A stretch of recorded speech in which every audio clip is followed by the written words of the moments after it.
In the last video, we saw the equilibrium of the aggregate supply, aggregate demand macro model. But what macro is talking all about is the ebb and flow of an economy. The recessions, the comings, the goings, the booms, the busts, the good times, the bad times. How do we explain macro phenomena? It's not all about equilibrium. So in order to understand the moves of an economy as depicted within this model, we have to talk about shifts of various curves. And first up is shifts in aggregate demand. The aggregate demand curve indicates the quantity of goods and services that will be demanded at alternative price levels. A shift of the aggregate demand curve to the right indicates that decision makers will purchase a larger quantity of goods and services at each different price level.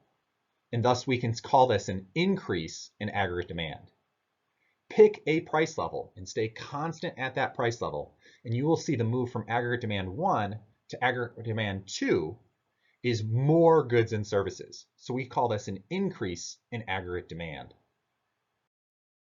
A decrease in aggregate demand indicates that decision makers are going to purchase a smaller quantity of goods and services at each different price level. It is represented with a shift of the aggregate demand curve to the left. The following factors are just some of these factors that cause a shift in aggregate demand outward, right? And so real wealth changes things. And we move aggregate demand outward when we increase real wealth. People have more money, they're going to demand more at a constant price level. We can talk about interest rates. A decrease in real interest rates will move aggregate demand outward. We get more investment and consumption. An increase in the optimism or consumer confidence of businesses and consumers about future economic conditions will shift aggregate demand outward.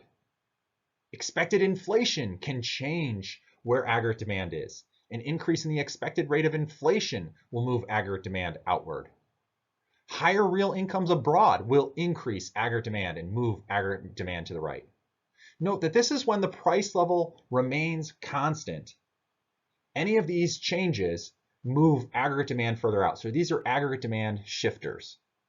Basically, non-price level factors that move around C or I or G or NX are going to shift aggregate demand around.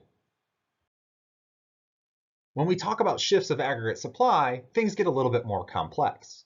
When considering these shifts, it's important to distinguish between the long run and the short run. Shifts in the long run aggregate supply curve happen when we have a long run change in aggregate supply. We're indicating that it's possible to achieve and sustain a larger level of output. We can sustain this overall long run ability. A shift in the long run aggregate supply curve will cause a short run aggregate supply curve shift in the same direction. So if the long run aggregate supply curve moves, the short run aggregate supply comes with it.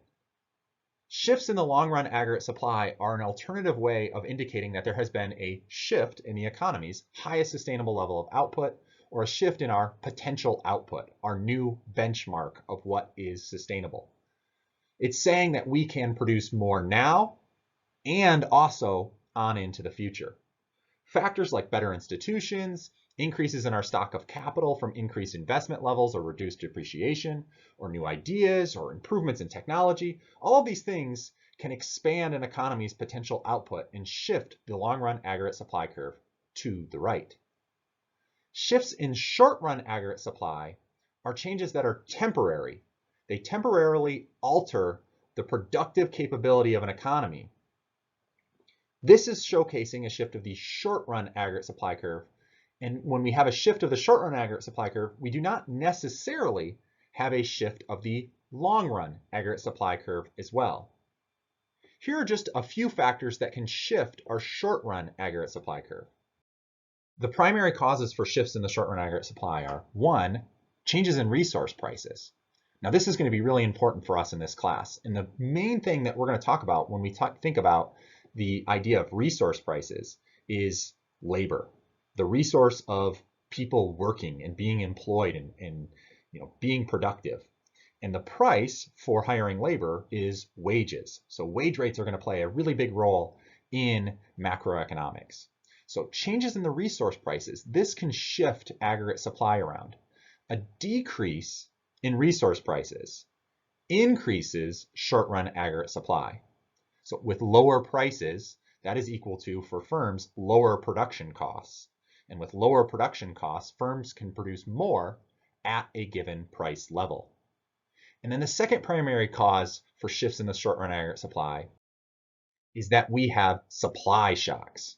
So a supply shock could be a surprise event that occurs that affects input prices and production costs, but it's not something that was expected, right? So favorable supply shocks, such as good weather or a reduction in the world price of a key imported resource like oil, could be a supply shock. While changes in resource prices are negatively correlated with the short-run aggregate supply curve, meaning that if you decrease resource prices, short-run aggregate supply increases.